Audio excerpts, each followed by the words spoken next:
All right, hello, good morning, everyone. Hope you've had a wonderful start to the morning so far. So, today, what I'm going to be talking about is three different position descriptions that we have for three different positions that are available. So, the first one that I wanted to start off by talking about is the Director of Athletic Training Services. So, when we think of directors, automatically we think of these people who make all these decisions and who are often tasked with, managing the entire department, whatever they lead. And the biggest thing is that while yes, they do make a lot of decisions and whatnot, I think the most pivotal thing that you need in someone who is the director of something like athletic training services is that leadership aspect. They have to be a great leader. So that's why for us, we chose our primary purpose of that position to be in conjunction with the sports medicine program. They provide leadership and guidance to all the athletic trainers, and they participate in management planning and building facilities and really fostering a healthy environment for everyone who works in that setting, and making sure that all of the areas that need athletic trainers get them. And with this position, obviously you have a huge responsibility. So in our con school of medicine, so to say, breakdown, we had two different athletic training rooms. So they would have to help manage both of those, and they would have to help, brand the department itself by creating a website and making sure that we get our name out there.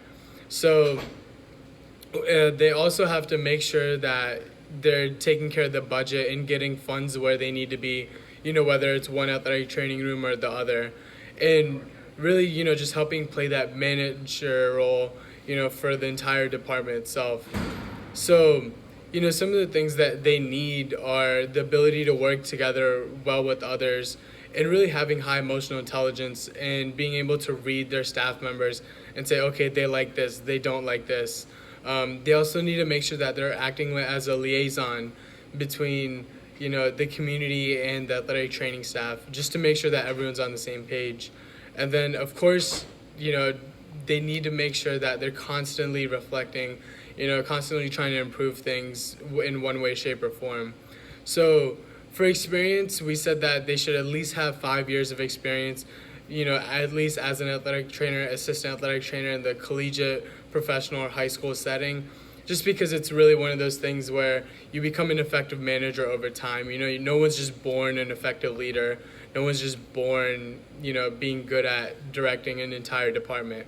So the next position is for assistant athletic trainer, and these people are really the ones who are going to be assigned to each of the sports, and they'll be in charge of, taking care of all the athletes for their sport, whether it's injury evaluation, doing treatments on them, performing rehabilitative exercises, and helping implement policies that prevent injuries from happening in the first place.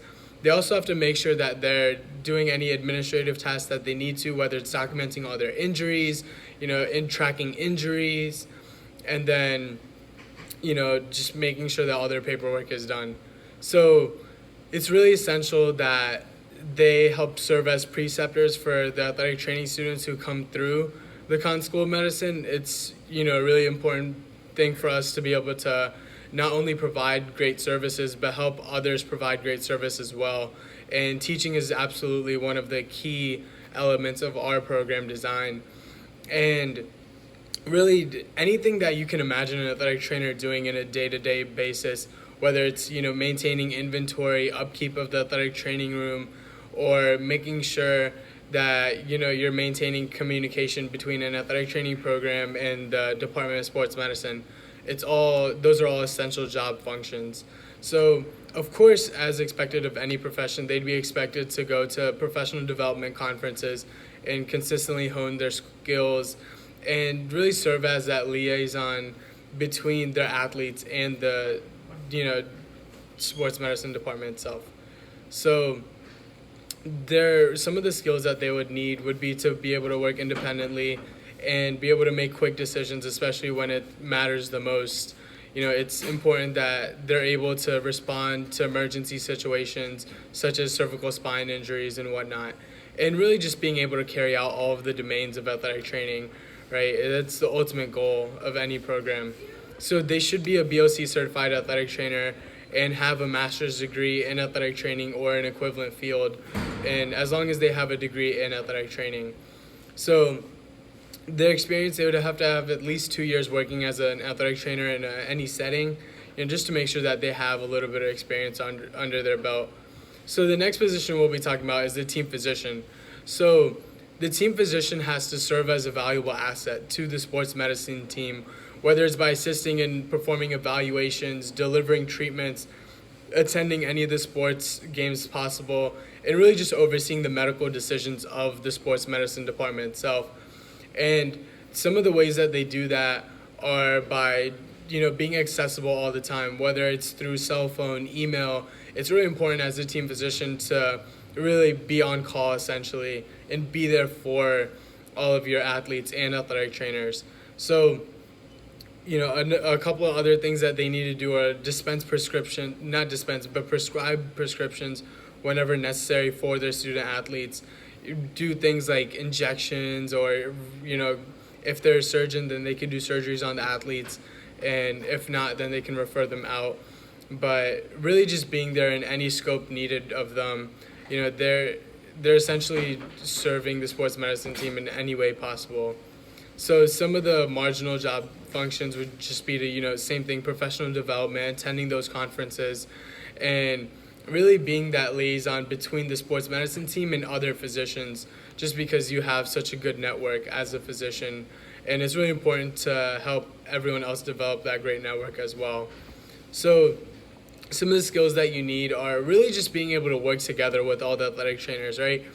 Every athletic trainer brings their own unique skill sets to the table, and it's sad to see that a lot of physicians and athletic trainers, people think that, the physician is the top dog, they know everything and this and that, when absolutely that is not the case.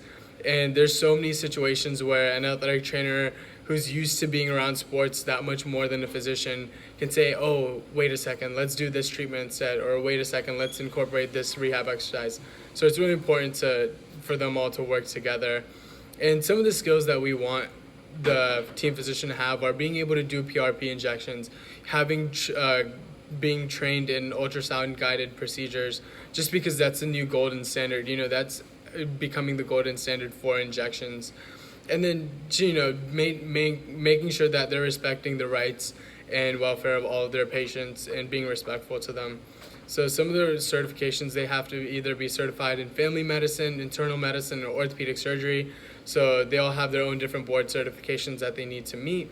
And required education for them would be graduating from an MD or DO accredited program. And they would have to at least have done a sports medicine fellowship, in a college or professional setting. So those are the 3 different position descriptions, and I hope you guys have a great rest of the presentation.